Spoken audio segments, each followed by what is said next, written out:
بسم اللہ الرحمن الرحیم۔ السلام علیکم ورحمۃ وبرکاتہ۔ میری جانب سے آپ سب کو جشن آزادی مبارک۔ خدا کرے کہ میری ارض پاک پر اترے وہ فصل گل جسے اندیش ہے زوال نہ ہو، یہاں جو پھول کھلے کھلا رہے برسوں، یہاں خزاں کو گزرنے کی بھی مجال نہ ہو۔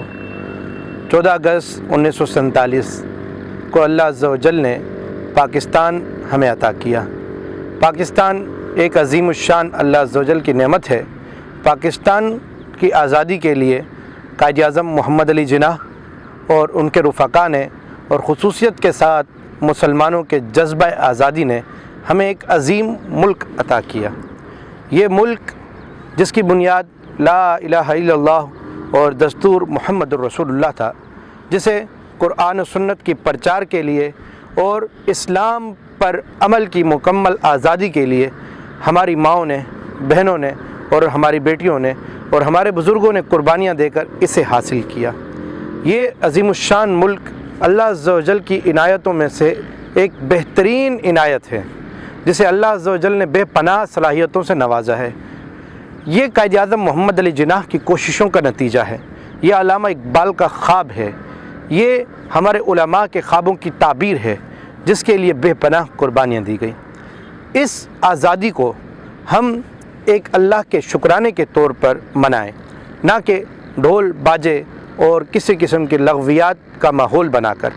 ہم اس میں اللہ عز و جل کا شکر ادا کریں، نوافل کے ذریعے یوم آزادی کو ایک حقیقی آزادی کے دن کے طور پر منائیں، نہ کہ اس کے اندر لہو لعب، ڈھول باجے، گانے اور مختلف قسم کے لغویات کا ماحول بنا کر اپنے آپ کو گناہ گار نہ کریں۔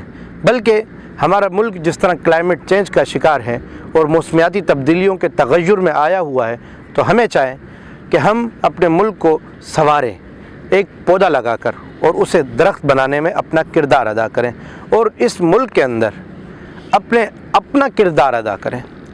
جو دیا ہم سے جل سکتا ہے ہم اسے جلائیں، تاکہ یہ ملک ہمارا خوشحال ہو، یہ ملک ترقی کرے، یہ ملک بدعنوانی سے بچے، یہ ملک کرپشن سے بچے۔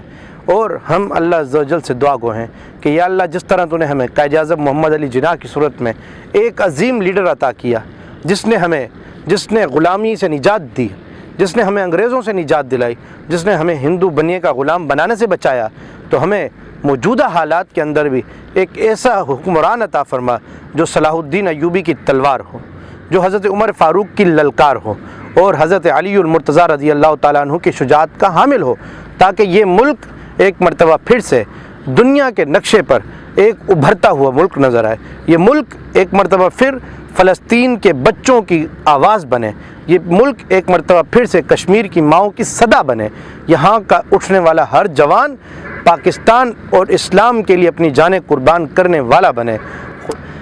یہ شہیدوں کی زمین ہے جسے پاکستان کہتے ہیں، یہ بنجر ہو کے بھی کبھی بزدل پیدا نہیں کرتی۔ پاکستان زندہ باد۔